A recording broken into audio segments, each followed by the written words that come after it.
നിയമസഭാ തിരഞ്ഞെടുപ്പിൽ റെക്കോർഡ് വിജയം നേടിയിട്ടും മുഖ്യമന്ത്രി ആരെന്ന് പ്രഖ്യാപിക്കാൻ കഴിയാത്ത സവിശേഷമായ ഒരു പ്രതിസന്ധിയിലൂടെയാണ് മഹാരാഷ്ട്രയിലെ മഹായുതി സഖ്യം കടന്നുപോകുന്നത്. അതിനിടെ ഇടഞ്ഞു നിൽക്കുന്ന ഏക്നാഥ് ഷിൻഡെയുടെ ആരോഗ്യനില മോശമാണെന്ന് വിവിധ റിപ്പോർട്ടുകൾ സൂചിപ്പിക്കുന്നുമുണ്ട്. പനിയും മറ്റ് ആരോഗ്യ പ്രശ്നങ്ങളുമായി തന്റെ ജന്മനാടായ സത്താറയിൽ വിശ്രമത്തിലാണ് അദ്ദേഹം.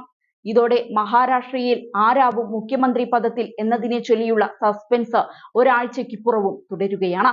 നിലവിൽ 3-4 ഡോക്ടർമാരുടെ സംഘമാണ് ഏക്നാഥ് ഷിൻഡെയെ അദ്ദേഹത്തിന്റെ ജന്മഗ്രാമത്തിൽ ചികിത്സിക്കുന്നതെന്നാണ് അടുത്ത വൃത്തങ്ങൾ സൂചിപ്പിക്കുന്നത്. മഹാരാഷ്ട്രയിൽ മുഖ്യമന്ത്രി പദത്തിലും മറ്റു വകുപ്പുകളിലും അന്തിമ തീരുമാനം നീളുന്നതിനിടെയാണ് ഷിൻഡെയുടെ രോഗബാധ വാർത്ത വരുന്നത്. സംസ്ഥാനത്ത് നിയമസഭാ തിരഞ്ഞെടുപ്പിൽ മുന്നണി വലിയ ജയം നേടിയതിനു പിന്നാലെ പ്രധാന ശ്രദ്ധാകേന്ദ്രമാണ് ഏക്നാഥ് ഷിൻഡെ.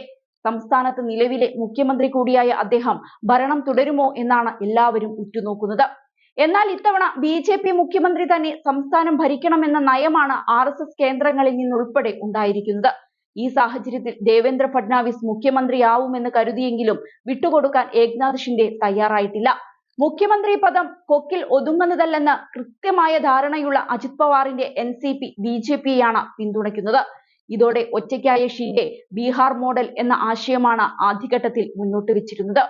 ബീഹാറിൽ BJP കൂടുതൽ സീറ്റുകൾ നേടിയിട്ടും മുഖ്യമന്ത്രി പദം നിതീഷ് കുമാറിന് നൽകിയിരുന്നു.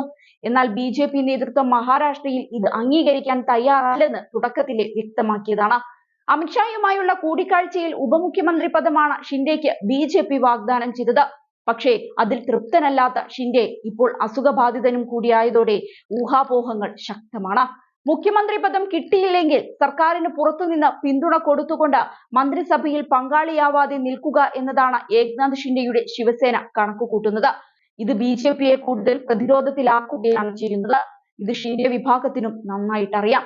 ഡിസംബർ 5-ന് സംസ്ഥാനത്ത് പുതിയ സർക്കാരിന്റെ സത്യപ്രതിജ്ഞ നടക്കുമെന്ന് ഏറെക്കുറെ ഉറപ്പായി കഴിഞ്ഞു. പ്രധാനമന്ത്രി നരേന്ദ്രമോദി ഉൾപ്പെടെ ചടങ്ങിൽ പങ്കെടുക്കുമെന്നും സംസ്ഥാനത്തെ മുതിർന്ന BJP നേതാക്കൾ പറയുന്നുണ്ട്.